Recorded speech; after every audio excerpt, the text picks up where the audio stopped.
When it comes to BMX racing, there's so many different negative emotions that we must fight come race day.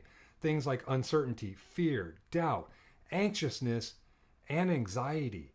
Well, in this video, we're going to talk about ways that you guys can overcome your fear in an effort to help you perform when it comes to racing. Let's talk about it.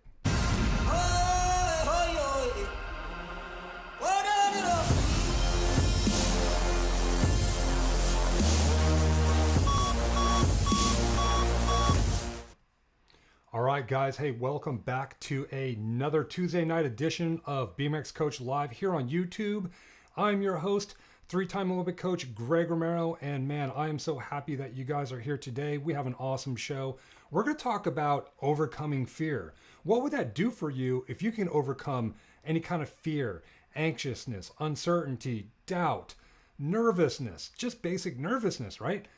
I'm going to give you guys several different ways for you guys to overcome fear, to deal with nervousness, and get you guys moving in a positive direction so that you guys can go ahead and continuously enjoy your riding, enjoy your racing, enjoy your practicing, enjoy the sport more in BMX racing. We have an awesome show tonight. If you guys are watching live, welcome to the show. I see you guys in the live chat room. If you guys are watching on the replay, thank you guys so much for showing up. We do air this as a live show, and if you guys want to support this channel, please make sure that you guys share the video. Make sure you guys subscribe to the channel.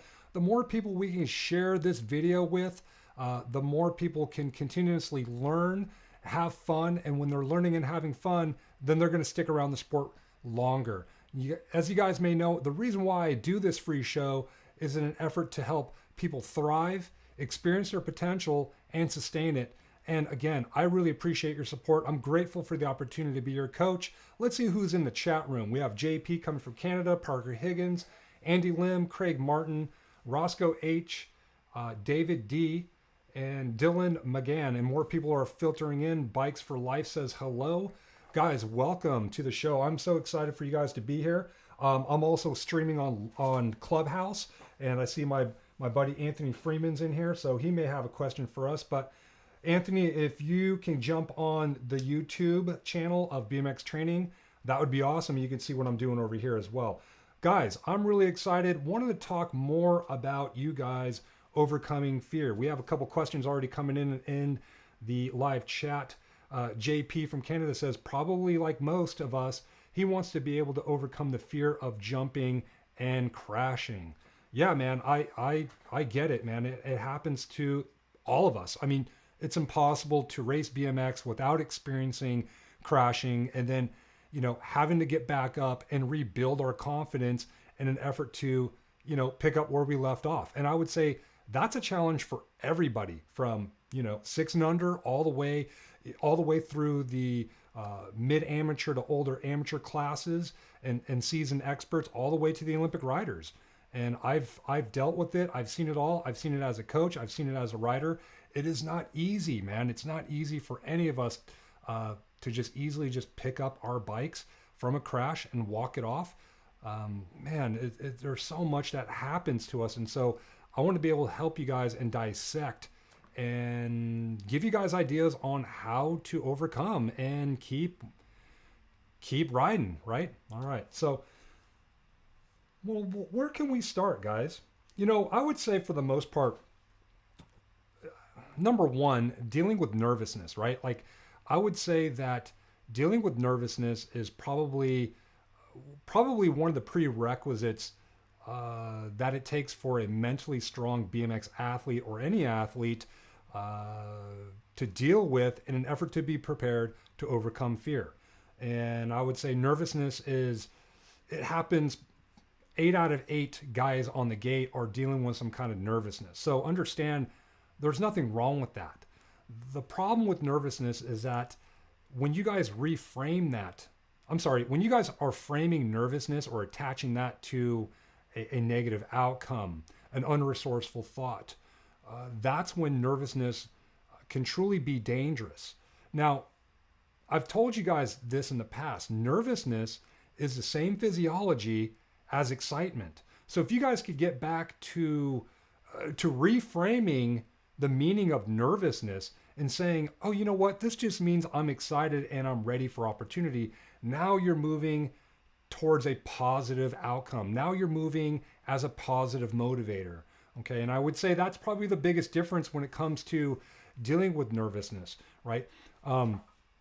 This week I had an athlete. I have an athlete that's going to be racing this weekend in Rock Hill. It's going to be their first race of the year, and they're really nervous, right? It's like, man, I'm really nervous. And, you know, today's Tuesday, and the race is not even happening for another 3 days, and they're already nervous. And so, you know, here's the problem with that. My concern with him being nervous now is that it's like, okay, well, for what purpose are you nervous? You know, and it's like, oh man, you know, I'm afraid that I may fail. I may not achieve my goal. And the problem with that, as you guys may know, is that unconsciously he's aiming towards what is called a negative motivator. And when you're aiming towards a negative motivator, or any kind of motivator, any kind of goal, or any kind of aim, or any kind of target, if there is a negative in it, the problem is the unconscious mind doesn't understand the difference between a negative motivator or a positive motivator. So what is it going to do? It's going to focus on not making the main. It's going to focus on failing. It's going to focus on whatever you have as a visualization of the outcome that you're fearful of. More than likely, that's what's going to happen. Now, how does it work for guys that are successful? Well, basically, they work on the visualization of the outcome they want. They understand their outcome and they're always moving towards that. Sure, could they be nervous and think about that outcome? Could they be nervous and focus on that outcome? Sure, absolutely. But at the same time, understand that, again, that nervousness is also the same physiology as excitement. So they're just excited to succeed, and they might call it nervousness. Now, everyone has their own internal representation of what nervous means. And that's why I always ask my clients, especially if you guys are parents that are coaching your own kids, or you guys are managers or coaches of other riders, it's always important to ask your riders, you know, what does nervousness mean to you? Because they'll tell you, right? They'll tell you it means a ton of different. We can ask 10 riders right now what nervousness means to them, and we're going to get 10 different answers straight up. That's just how we operate as human beings. We all have different models of the world. And so, yeah, so dealing with nervousness, overcoming that it's super important. It's super important. Let's see here. What else can we talk about? So I'm getting something coming in from Clubhouse. Okay, are you guys finding this helpful? And if so, leave me a comment in the live stream. If you guys are watching on the replay, leave me a comment below. How do you deal with nervousness? And then we're going to go ahead and we're going to start chunking up and going to the hierarchy of nervousness, right? Like fear, overcoming fear, right? Because that's going to be the next thing. But understand that dealing with nervousness is probably the number one prerequisite that mentally fit athletes need to focus on as a progression, right? Like if you guys are getting involved in the BMX racing, there's probably a couple skills that you guys need to learn, right? Number one, you have to learn how to get out of the gate. Number two, you have to be able to learn how to navigate jumps. Now, when it comes to your mental fitness, you have to deal with nervousness and understand that and be able to get into a place where you're able to reframe that. Now, let's talk about fear. Would you guys find that helpful? Let's talk about fear. So overcoming fear, right? Like overcoming fear to hit a jump, overcome fear to fail, overcome fear of getting hurt. I hear it all the time. There's so many different ways that we deal with fear. And trust me, here's the thing. Everything is state dependent, okay? Everything is state dependent. So what does that mean? That means in an effort to overcome fear, you have to be in a state of resourcefulness where you have positive thoughts and positive feelings. If you don't have positive thoughts, if you don't have positive feelings, you're going to be stuck in the state of fear. And when you're in the state of fear, you're in a fight or flight mode. And when you're in a fight or flight mode, man, if you're stuck in that mode, then it's really hard to shake. And all of a sudden you're in a mood. Your mood is that you're always in this state of fear, and you're going to be in the state of fear, I don't know, in between races in the pit area. You're not going to be, you're going to be hard to talk to. You're going to try to occupy yourself, and it's just frustrating, right? And so in an effort to overcome fear, you guys have to be able to get into a state of creativity, a state of resourcefulness, a state of positivity, a state of empowerment. And that's going to be the key. And so, for example, a lot of my winner circle coaching clients or some of my Olympic athletes, I get them focusing on what they want instead of what they don't want, right? So if you can get them to focus on, if you can get yourself or get your kids to focus on what they want as a positive outcome, then all of a sudden they're able to shift from fight or flight mode to a more relaxation mode. And and when you're in relaxation mode, you're more in a state of creativity. Now, here's the cool thing about being in a state of creativity. You're actually more in the present moment. You're not too worried about or focused on a future outcome. Now, here's the thing. When it came, we just discussed nervousness, and now we're discussing fear. So the thing with fear is you're either uncertain of, I don't know, we'll just say a negative or bad outcome, or you're absolutely certain of a negative or bad outcome, right? Whether it's physical or emotional, mental, right? Like you can have fear of not doing well, and then, as a kid, you can have fear of not doing well, and then you would have to deal with the repercussions when you come back to the pit area and deal with your parents, man. I mean, I don't know how many young kids are watching this and have dealt with that, but man, kids, man, they deal with that kind of fear all the time, man. That performance anxiety, that performance that comes out of fear of not doing well and what comes of that. And so I beg you parents, man, you guys don't understand it. It's really hard on kids that are on the bubble of always underperforming, right? There's always a handful of kids that are just rad. They're going to make the main. They're going to get the whole shot. They have talent. They're bigger and faster than half the class. And then you have these other group of riders that are struggling to make the main. And man, those kids, man, they deal with a lot of performance anxiety and also fear of failure. So the way that you guys can help them is basically get people to focus on the outcome they want. Now, as it pertains to jumping, let's talk about jumping, because like JP said, he hasn't overcome, he wants to be able to overcome jumping and crashing. And it's really simple, right? And I shouldn't say it's really simple, but it's simply said that the key is to focus on the outcome that you want as opposed to the outcome that you don't want. It's really that simple. Focus on what you want. Like, I deal with junior women athletes who are thrown in the ringer of supercross tracks where they have to jump basically, the equivalent of pro sections right out of the gate. Let's face it, supercross starting hills are not your everyday variety of BMX tracks. Right out the gate at the bottom of that 8 meter starting hill where they have to overcome 2.5 times of G-force at the bottom of that kink, man, they have to hit a pro-sized jump. Okay, they're not used to that. And so there's a lot of fear, there's a lot of anxiety, there's a lot of uncertainty, there's a lot of doubt when you're in the gate with 7 hungry other riders. And so, my best coaching advice, of course, is always focusing on the outcome that you want. And if you focus on the outcome that you want, man, that's half the battle. The other half of the battle is to get into a resourceful state before you get into the gate and maintain that state while you're in the gate, during the cadence, and when the gate drops and you're down the starting hill. The hard part is to maintain that state. So here's the secret. The secret is to anchor yourself and practice getting into that positive resourceful state. Practice the due diligence and the discipline of getting into, or knowing your outcome rather. Practice the discipline of knowing your outcome. What's the outcome that I want? Well, I want to win the race.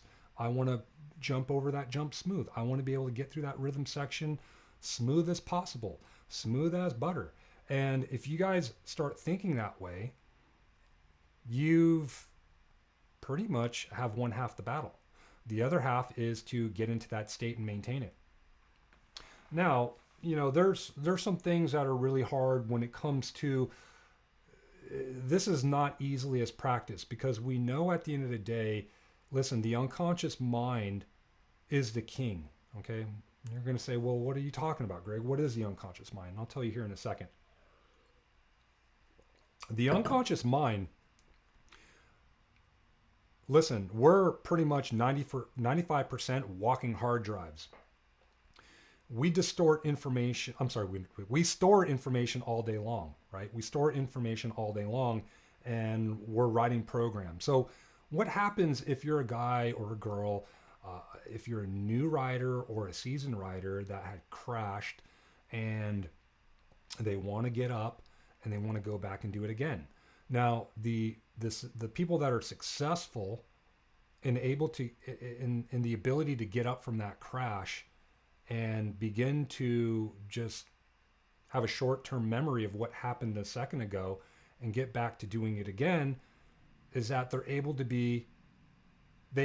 to not label it as a negative thing. Like, so the problem is like when someone crashes, they label it as, oh man, crashing means I get hurt. And once you start labeling something like that and you attach that label to an action that just happened, that's truly the programming that you need to unwind and reprogram. And it's really, really hard to do. So what are some secrets? I'll give you some secrets. Some of the things that I do as a practitioner, as a master practitioner of neurolinguistic programming, we do things like swish patterns, right? Swish patterns, okay? A swish pattern is basically taking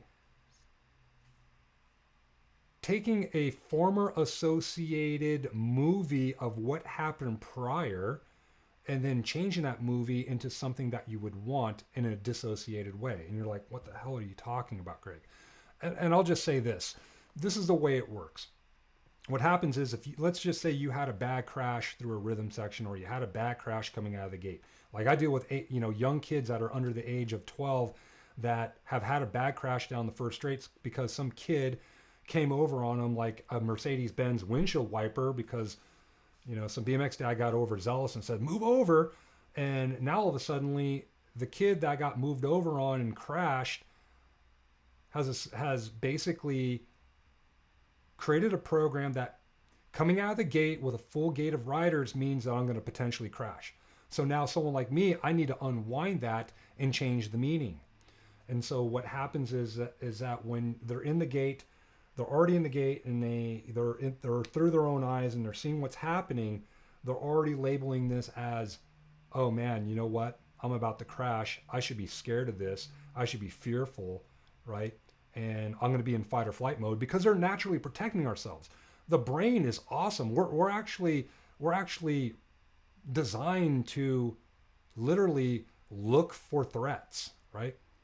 Think about the old days. Think about like Neo Man, right? The new man, a couple 100,000 years ago, we're in the wilderness and we're looking for food, and we're also trying to avoid being food to the wilderness. So we're looking for things that are wrong, and we're in fight or flight mode, just trying to survive. And so today, that's what we're doing, right? So what happens is, imagine this. You get into staging. Okay, I've been saying my positive affirmations. I'm in a positive state. I'm in a relaxed state.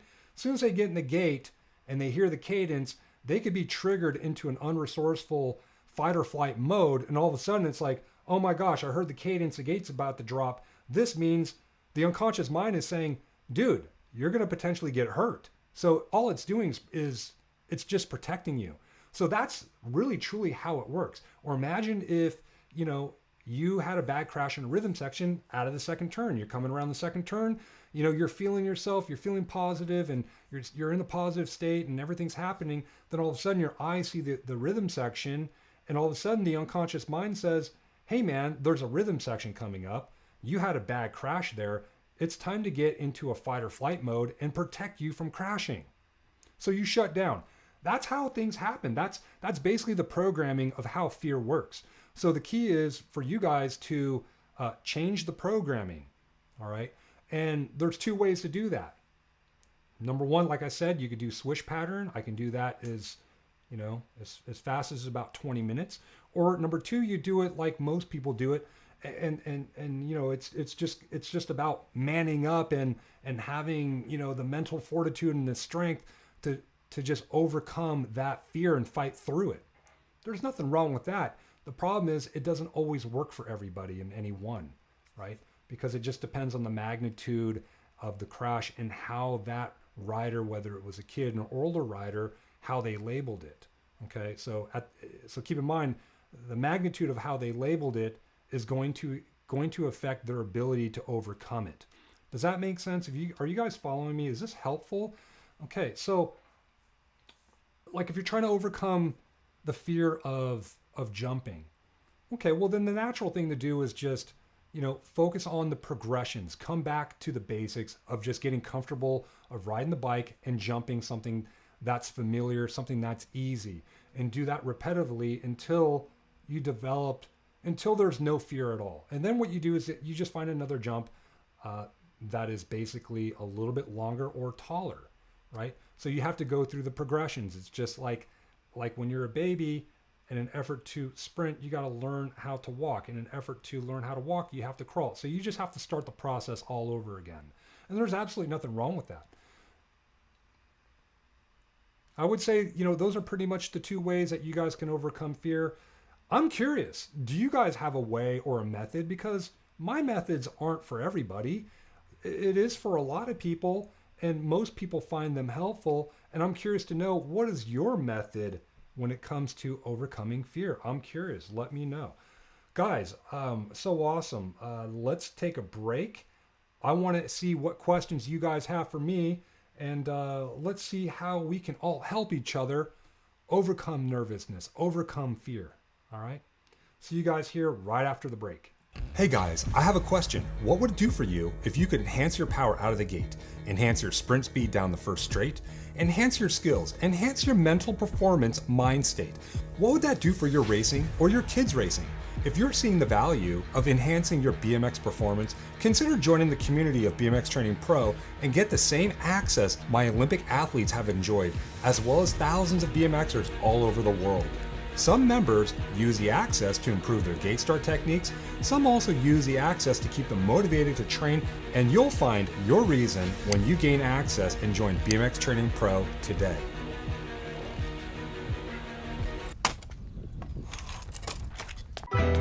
Stay focused, get ready now. For real, get ready now. Nitro with the nice flow. Stay focused, get ready now. For real, get ready now. Let's go. Stay focused, here the heat come. Concentrate to the sound of the beat drum. Yeah. Start it up, take it back now. Check it out. This is how it's going down. Yeah. All right, guys. Thank you so much for... Oh, got some feedback here. Let me shut that off. Thank you guys so much for your patience on the break. I've been looking at a couple of different thoughts. Oh, Anthony Freeman comes in. Hey, Anthony, how you doing, man? I needed this insight 20 years ago when I was a AA pro. Yeah, man, I did too. It's like, yeah, it's crazy, man. This is part of the NLP I'm talking about, man. It's very, very helpful. Let's see what other SB Dunks. Yes, speak psychology. Absolutely. What's your input on neck braces? Let's see any questions as it pertains to overcoming fear, guys. Let's see what's going on. Oh, someone donated $1 in the super chat. Looks like it's from Expects. Cool, man. Thank you so much. Appreciate that. I'm grateful for your contribution. Let's see here. Let's see here.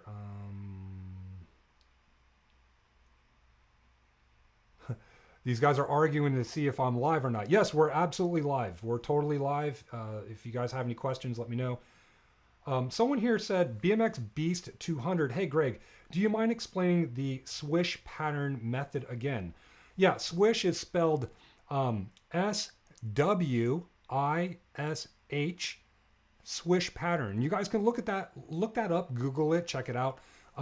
Basically, a swish pattern is basically taking a picture and then changing the picture for the outcome that you want. Okay. And really at the end of the day, what we're doing is that this is how things happen, man. Let me re-explain this so it's helpful. So for example, let's say that when you're approaching a rhythm section, and again, let's say that you had a bad experience with a crash, and what happens is when you're coming out of the turn, your unconscious mind is always navigating and looking for threats, and it's looking for ways to protect you. So what's going to happen is when it comes out of that turn and see the rhythm section, the unconscious mind is saying, hey man, there's a rhythm section coming up. What should we do? Right? And the unconscious mind is talking to itself. It's saying, I don't know, what did it do last time? Well, last time we crashed. Oh shit, we crashed? Okay, well then maybe we should brace up, hit the brakes, slow down, and protect ourselves. Okay, that's what we'll do. So we tense up. And that happens, man. That happens in thousandths of a second, believe it or not. It's a feedback loop that's happening so darn quick. And so when it comes to a swish pattern, all we're doing is we're changing what the unconscious mind is programmed to do, and basically changing the program for you to do something that you would like to do instead. Okay? A swish pattern is changing a response on what you would like to do instead. That's all it is. So you could do a swish pattern for just about everything and anything. It's ridiculous, man. Let me give you an example of a swish pattern that I did for myself. And you guys are going to laugh. I used to procrastinate when I would get in front of my desktop computer at my old house. And this is how it would work. I would sit down, turn on my computer, and then I would grab my phone and open up a social media app, and I would sit there and procrastinate for about 15 minutes before I even got my actual work done. Okay? So I developed this habit, developed this program. So I had someone perform a swish pattern on me. So it got to the point where it's like, okay, well, if I come down, sit on my desk, turn on my computer, instead of grabbing my phone, all I do is I take a deep breath, I relax, and then I get to work, right? I mean, sounds ridiculous, but at the end of the day,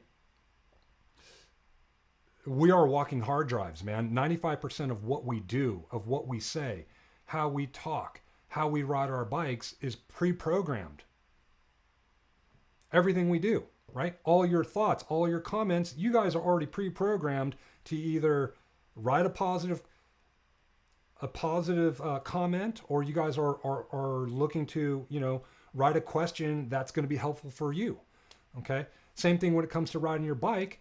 If you guys are successful, right, and you guys have no issues of getting a good gait, getting a snap, and getting a hole shot, then more than likely you're not going to shut down when you get into the gate and the gate drops. You don't have that. You guys don't have that program to where you're going to shut down. Now that's not going to happen until something wrong happens, right? It happens all the time, right? You see it all the time. Like, maybe someone experienced some really, really bad turbulence on a plane, right? And all of a sudden they're like, dude, I don't like getting on planes. They scare the shit out of me. I'm going to drive instead. That happens to people all the time. I deal with people like that all the time. And it's just because they labeled that experience in such a negative, powerful manner that all of a sudden that's become the program. Okay, so again, everything is state dependent. Everything is state dependent. Look, I wrote it right here and I never even showed it. Everything is state dependent. We're either in a fight or flight mode, which is what is it called? Sympathetic mode or parasympathetic mode, right? You're either in fight or flight mode or a creative mode, okay? A creative mode, that's where everything is possible, right? When you're in a creative mode, you're getting back to the present moment. In the present moment, that's where all things are happening, right? If you're in a fight or flight mode, right, and you're not really running from a lion trying to eat you or hunt you down, then all of a sudden you're really thinking about something that you believe is going to potentially happen in the future. The future could be a second, or it could be 10 minutes, or it could be 10 days out, right? So it's important for you guys to understand what state you're in. Am I in a creative state, or am I in a state of fear, fight or flight, nervousness, right? And here's the thing: if you guys, like I explained to one of my winner circle coached athletes today, they were thinking about a race that's going to happen 3 days out, 4 days out. And I said, listen, your job is to ensure that you're in a positive mind state every single moment, every single day leading up to the race. Because if you're focusing on the negative outcome that you're led to believe that's going to happen, then you're going to be in fight or flight mode. And all of a sudden, you're going to be unresourceful and stuck in this state every single day leading up to the event. And then when you get there, you haven't, that state has become a mood. And all of a sudden, dude, you're in state, you're not going to perform. You just don't got it.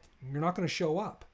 That creative person is not going to show up. So it's really simple as that, and when it comes to just regular people, man, like we see it all the time. Something happens to them where they get shifted out of state and they're in a negative mood. If they're not able to, within, 5-10 minutes, walk off those negative emotions of anger, whatever, right? They're pissed off, they're sad, they're full of guilt, full of shame, whatever. I pass no judgment. If they're not able to shake that, right? And all of a sudden they're stuck in this mood for the rest of the night, and then they wake up and they keep thinking about it. And then all of a sudden they're still stuck in that mood the next day. They're stuck in that mood for the entire week. It could be really scary because that mood becomes a characteristic. All of a sudden you become that person. And we see it all the time in this beautiful world. Unfortunately, we see people that just can't shake that initial thing that put them in an unresourceful negative state. I get it, man. I used to be like that. We're all capable of being like that. We're all capable of experiencing something that puts us in a negative, unresourceful state, and then not having the ability to snap out of it. It becomes a mood. If you can't shake that mood, then it becomes a characteristic. Then all of a sudden it's like, oh man, what's up with Greg? Dude, that dude's hella moody. That dude's always in an angry state. He never smiles. Not anymore for me, man. Not anymore for me. So listen, it's important for us to understand this. All right, so BMX Bear says, awesome. Thank you so much, Greg. Josh Snow, he says, I crashed hard at the Gold Cup qualifier 2 weeks ago. I caught my pedal in the dirt pedaling through the berm. I'm still in pain, but I'm scared to pedal through that spot now. Dude, I feel you, man. This happens to all of us. And here's the thing. If I may, if I can give you some advice, Josh, I'd be happy to. And listen, here's what I would do. Going through a berm and pedaling doesn't mean you're going to crash. Okay? Here's the thing. There's no such thing as failure, only feedback. So the feedback is maybe perhaps you just wait a split second longer before you start pedaling. And this is what I would do. I would go back to that same spot and just get comfortable of cruising through the turn, with the proper pedal position. Outside pedal down, inside pedal up. Get comfortable going through that turn again, okay? And then and when you do that repetitiously so you can overwrite your unconscious mind program that leads to believe that going through that turn means you're going to crash. Once you have mastered that to where you do it without thinking, right? If you could do it without thinking, then you know that you've overwritten that program. Next, what you want to do is go ahead and start integrating, going through that turn, pedaling again, okay? And maybe from a conscious mind, try to break it down and see where you can safely start pedaling again. Maybe start off slow, half speed, and okay, I can start pedaling right here and go through it, I don't know, a couple times repetitiously, do it lots of times, and then go ahead and bring the speed up. And then once you realize you could do it automatically, then you've overwritten the program. It just takes patience. It takes being strategic, and it also takes, more importantly, the tactic of taking action on it, right? Because if you just let it go and just say, you know what, it is what it is, you'll never overcome. All right. I hope that helps, Josh. Thank you so much for your contribution. I'm grateful for you, man. Andy Lim says, awesome content, coach. Luke says, when are you going to make a live again? Dude, we're live now, right? Everything happens in the present moment. We're live now, but more than likely next Tuesday, 5:30. Man, this is what I do. Here we go. BMX Bear says, how do you overcome the fear? How do you overcome that fear and or nervousness when approaching a new track, whether it's a supercross track or just any other new track? Man, great question. I love that question, because the bottom line is it fear or is it nervousness? Is it uncertainty because you haven't ridden the track before? Or is it because, hey, you heard this track's really technical and hard and it's broke some people off before, right? What's your presupposition of the track that you're going to ride? And here's the thing. This is the way I used to do it when I was a traveling racer.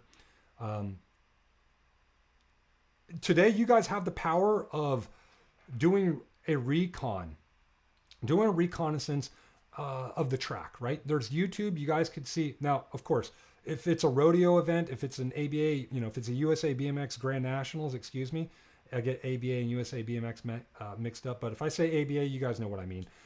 If it's like the Grand Nationals, yeah, it's going to be the same for everybody. Everyone's going to go to a track that they're not sure about. However, there's pictures, right?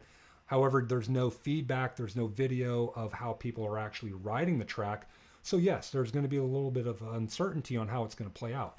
But here's the thing. You guys have the power to just look at races for the most part and see how the track rides and watch races and get feedback, right? So try to get as many things as possible that gets you aware and comfortable to where you know what the battlefield's going to be like when you arrive, right? That's the key. So, if it's a supercross track or a new track, yeah, it's hard, right? Like, it's so hard. There's always got to be a guinea pig, man. I can recall a time when I showed up to the 2001 ESPN Downhill X Games, and it was in Woodward, Pennsylvania, and there was a jump that was 40 feet long.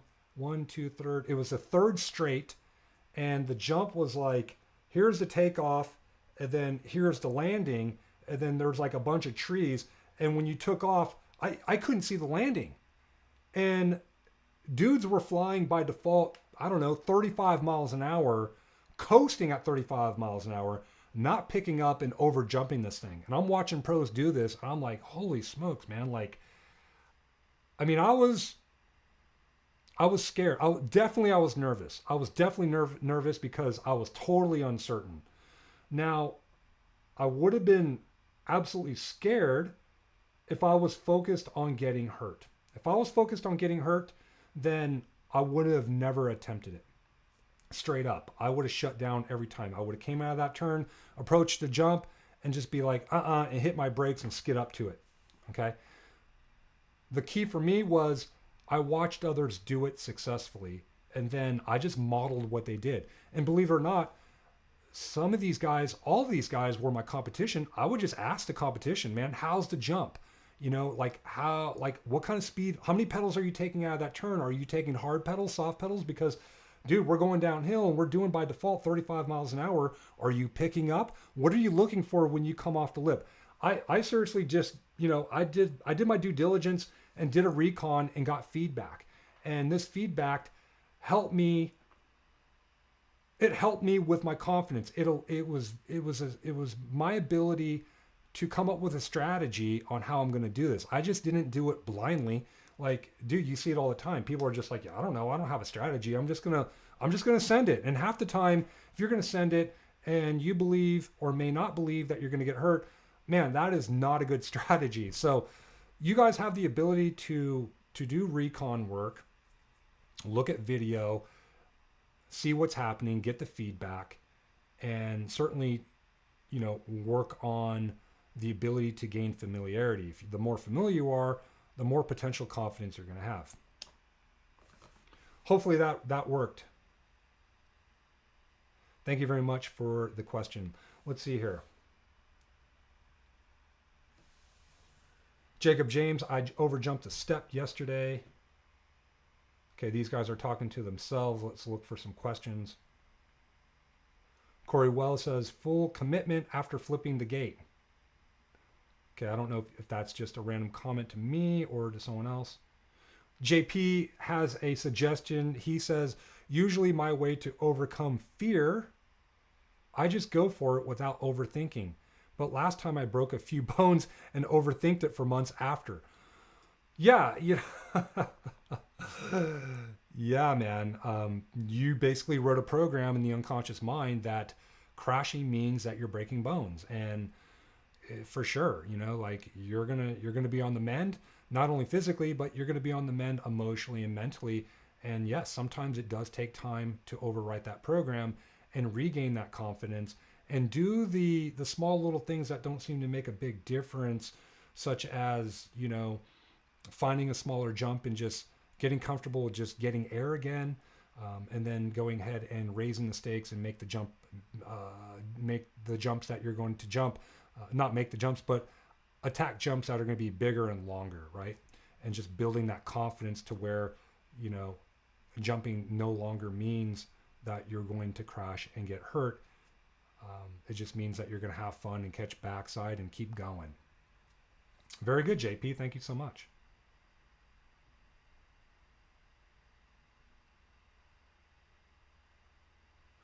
Here's a good question. And let's just kind of switch up to this little thing there. This is coming from Sebastian. Sebastian asked, hey coach, what do you think is the best way to crash without hurting your arms on the impact? The best way to crash without hurting your arms on the impact. Dude, that's a tricky question. Are you messing with me? That's a trick question, because I think by default we're always going to put our arms out. It's a safety mechanism. We're trying to protect our brain by default, protect our face by default, and yes, by default we do put our arms out. I mean, if you don't put your arms out, then what's the next best thing? Tuck your arms in and do a roll. Well, then you're risking a shoulder separation. You're risking a collarbone break. So, there's really, I'm not going to give you any advice at the end of the day on the best way to crash. That is, just probably for liability reasons, man. I would say at the end of the day, it's tough. Like I had a rider, Corbin Sherraw, who he tried to avoid a crash over a set of doubles in Papendal. No, not Papendal, excuse me. It was Denmark. And, I think it was a quarter semi elite men world championships, 2011, coming out of the first turn. He was in second or third place. The rider in front of him blew up. And in an effort to avoid him, he jumped off the bike and just ran out of it. Unfortunately, when he jumped off the bike and landed on his leg, it was so impactful that his femur spiral. There was a spiral fracture as soon as he experienced a spinal fracture. Dude, I got to talk slower. He experienced a femur fracture on impact. Excuse me. And so, running out of it, that was a very instinctful thing to do. And honestly, there was no wrong or right there. He just got the feedback that, listen, at the end of the day, in the pro class, when you're jamming out of the first corner and you're hitting a big pair of pro doubles and you happen to hit the eject button, it's tough, man. Was it wrong for him to do that? Well, in that case, I think it might have behooved him to do that instead of dive and put his hands out, or dive and not put his hands out, because certainly something was going to be compromised. Too much velocity, and invariably an impact was going to happen, and invariably, unfortunately, his body was going to be compromised upon impact. Sometimes it just doesn't matter. It's like picking, which evil do you want to pick? It's like,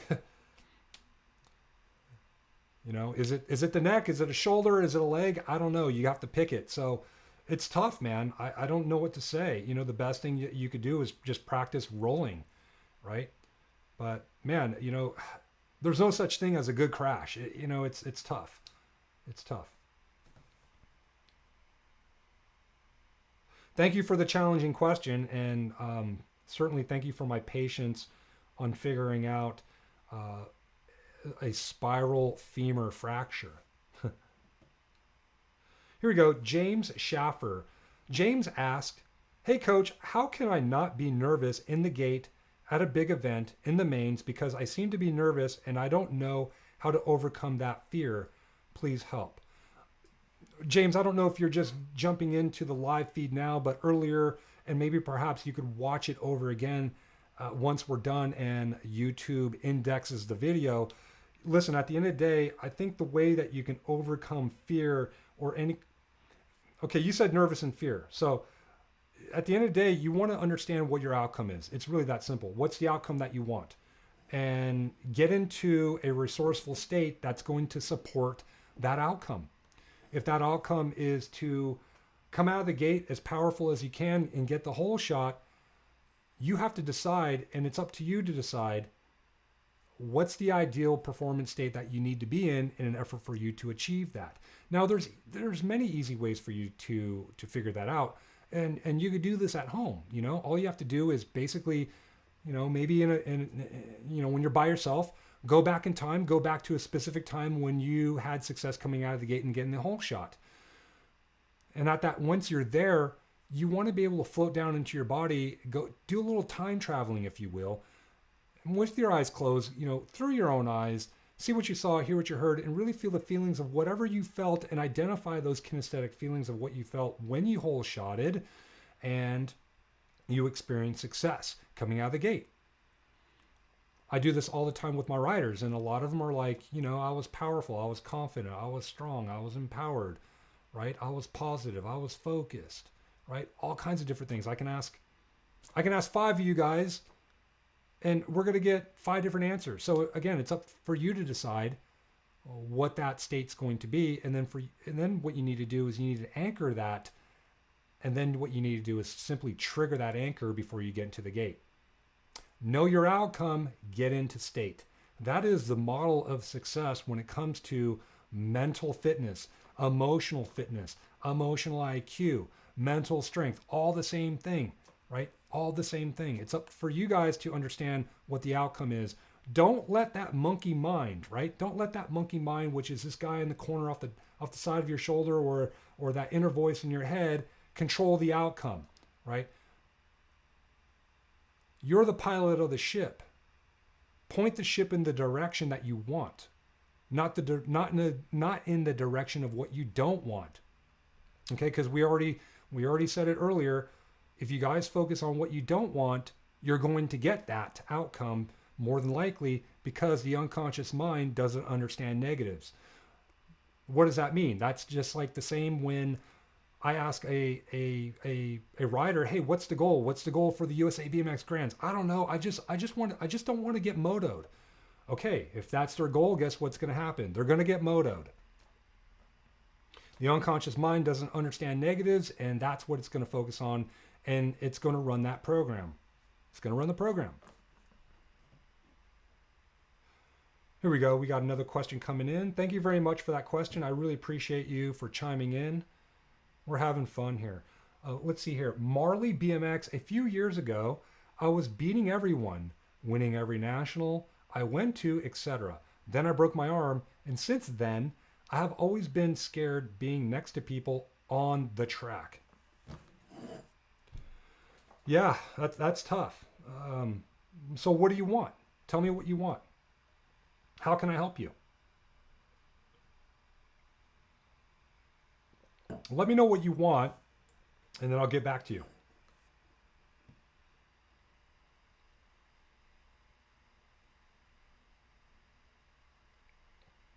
Let's see here. Luke says, I was going to ask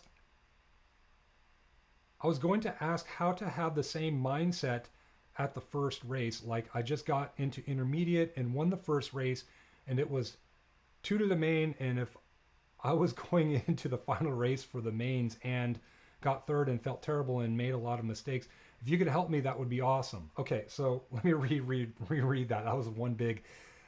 Please forgive me. I read that as an ongoing question. basically how to have the same mindset as the first race. So how to have the same mindset in the last most important race like the main as you did in the first race. Yeah, it's tough. So the thing is that you don't want to change the meaning of the final as opposed to the first lap. I get it. I've been there. So what basically Luke is saying, and I can relate. Let's say I start out a day of racing, came out hot in the first moto, won that moto, won the quarter, won the semi, then got to the main event, and all of a sudden I was nervous, right? Perhaps I found a way to put pressure on myself. Perhaps I ran a program that is basically what I would call an upper limit thermostat problem that's saying, hey man, Greg, you're running too hot. Let's turn you down a little bit and cool you off. Right? And so that's the thing. We have to be able to raise that thermostat of success straight up. Sometimes our unconscious mind is saying, hey man, you're having way too much success here. This isn't you. And then we naturally unconsciously just kind of turn that heat down, and then we start underperforming. And man, so the thing is that there's a couple ways you could overcome that. Number one, and this is it's really simple, and it may sound cliche, just treat the main event as the first race, right? Really easy to do. And then it's like, okay, well, cool, Most BMX parents, coaches, managers can just say that. It's like, okay, cool. Well, what's the strategy? What's the tact? What's the tact behind that? What's the action I need to take behind that? Okay, cool, simple. Again, identify the state that you were in the first moto, the quarter, the semi. Okay, so maybe I was in the flow. Things were happening easily, effortlessly. I was having fun. I was excited. Okay, so the thing is that if I want to continuously sustain the performance that I was having all day in the first 3 rounds and execute that same performance in the main event, because at the end of the day, that's all we're going to do. And the main event's no different than these first 3 laps. The idea is just basically try to replicate what we were doing all day. And so the way to do that is to replicate the same mind state that we had all day. So if I was in the flow, confident, relaxed, and having fun, then it's important for me to take those same components, those same states, and trigger those states and access those states in the final main event. If I go into the main event and I basically stray from any of these ideal mind states that we're working all day, and maybe I believe, oh man, it's the main event, dude, I got it's gonna be harder. That means I gotta try harder. That means I gotta go faster. That means I gotta be even more on point. I have to have a killer gate. Dude, I blew it. Done. I'm either hitting the gate or I'm coming out of the gate late. I'm not going to be in the same awesome performing mind state that I was early in the day. I've changed the way I was going to operate by changing my state. And that was unresourceful. Most successful guys that are able to replicate week in, week out, like in any given sport, they're able to operate in the same mind state from the first period to the third period, if you're a hockey player, from the first quarter to the fourth quarter if you're an NFL football player, and also from the first moto to the final main event if you're an Olympic caliber rider, say a guy like Connor Fields or Mare Strombergs. Okay, hopefully that helps. Thank you so much for the question and the contribution. I really appreciate you. Let's see if we can get back to, I think it was it Luke? Who was it that we were talking to earlier? Isaiah Official. Hey coach, your tips are helping me so much. I'm so close to riding how I want to ride, on my way to be a pro here. Dude, right on, man. Awesome. Thank you so much for the feedback. I'm grateful for the opportunity to help you out. Let's see, we have 5 more minutes in this BMX Coach Live edition. And then I'm going to go ahead and have dinner. Let's see, what other questions that we have? Let me move up here. Dennis Irvin. Hey coach, after a lot of practice and frustration, my son accomplished a goal, making a national main at the spring national. It was definitely a proud moment. Your videos help a lot. Thank you. Right on, man. That's a comment. I appreciate the comment. Looking for questions. Let's see. Christopher Wright. Let's see if is he talking to me or is he talking to somebody else? Let's see. Okay, Christopher Wright has a question.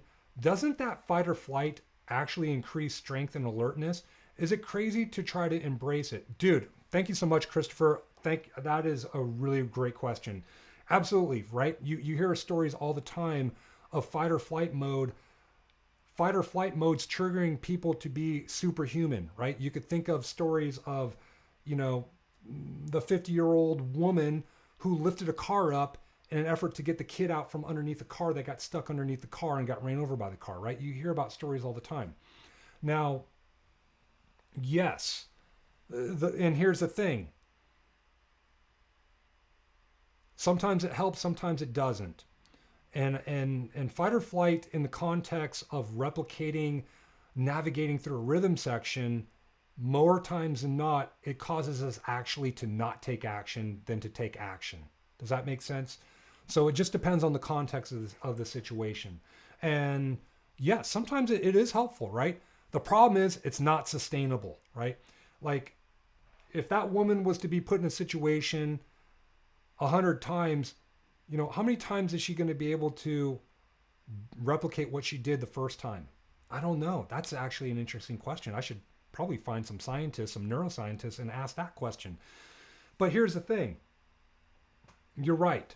Fight or flight mode could potentially increase strength and alertness if it's something that you're 100% congruent with overcoming, right? So what's happening is, what Christopher is saying is that at the end of the day, when we're in that fight or flight mode, our body naturally releases a bunch of adrenaline, and we gain this extra juice of strength, if you will, and we're able to shut down fear. That's a whole nother level of magnitude. Unfortunately, it's hard to sustain if you're in the gate and you're an 8-year-old kid and you hear the cadence and the gate drops and makes this loud sound, and that loud sound triggers them to be put into fight or flight mode. More than likely, they're just going to shut down because it's a program, right? It's a program and it's running. I've had an athlete who actually got super, super, super duper pissed off, and I'm not going to say who it was. We were at a World Cup, a qualifying. It was actually at the test event in 2011, leading into the 2012 Olympic Games, and they weren't having such a great day, and they barely made it out of the motos, and they decided to get amped up, and they had a lap that they just pulled out of their butt, right? And it was like, whoa, where'd that come from? And they were able to get themselves into a state of fight or flight where they were able to come up with that superpower of being so super pissed off and angry and wanting to kill somebody.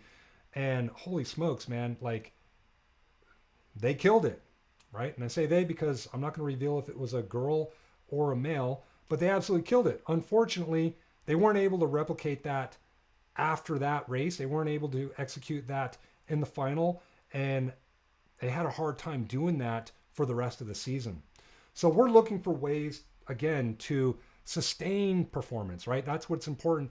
It's all about replicating, right? Like BMX laps, it's all about the person that can execute whatever they've practiced and mastered consistently every single time. That person is going to be the most reliable. They're going to be the biggest threat.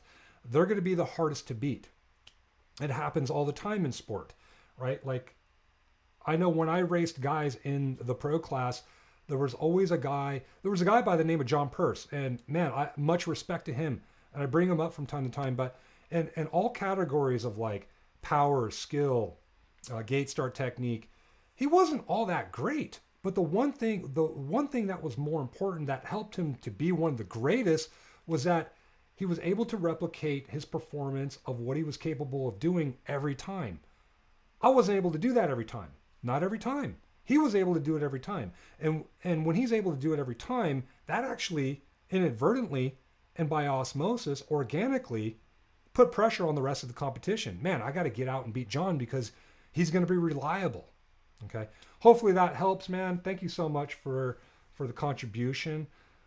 Guys, man, I had a lot of fun with this one. 3 Illuminated Gaming says, my last name is Romero. Right on, man. So is mine. Christopher Wright says, right on. Thank you. Yes, I could see Illuminated Gaming. I can see your comments. Absolutely. Isaiah Official, thank you so much for showing up. JP, Marley, Luke, James, all you guys that asked these questions and gave me an opportunity to answer them. Thank you so much. I'm really grateful, and man, I'm really appreciative, man. I really appreciate you guys. I thought this was a very, very productive meeting. Okay, guys, again, if you guys are finding value in this video, make sure you guys leave a comment, share the video. Again, our goal here is to help out as many BMXers as possible.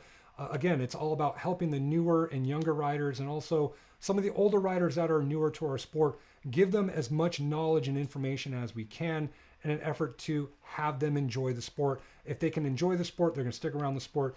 If they stick around the sport, man, the sport is just, it's growing and it's going to become awesome. Right now it's growing, and so we definitely want to preserve the growth that we're experiencing right now. All right, and also if you guys are finding this helpful and you guys are wanting more information and want to learn more and you guys want to experience more success, check out bmxtraining.com, become a member. Also, check out the store over at bmxtraining.com. There's all kinds of ways that you guys could continuously advance more than just the videos that you guys are seeing here. Again, grateful and honored to be your coach. Thank you very much for showing up. Again, you guys enjoy the rest of your day and have a great week. I'll see you guys next week. I'll see you guys at the races and also here on YouTube. Have a good one. Thank you.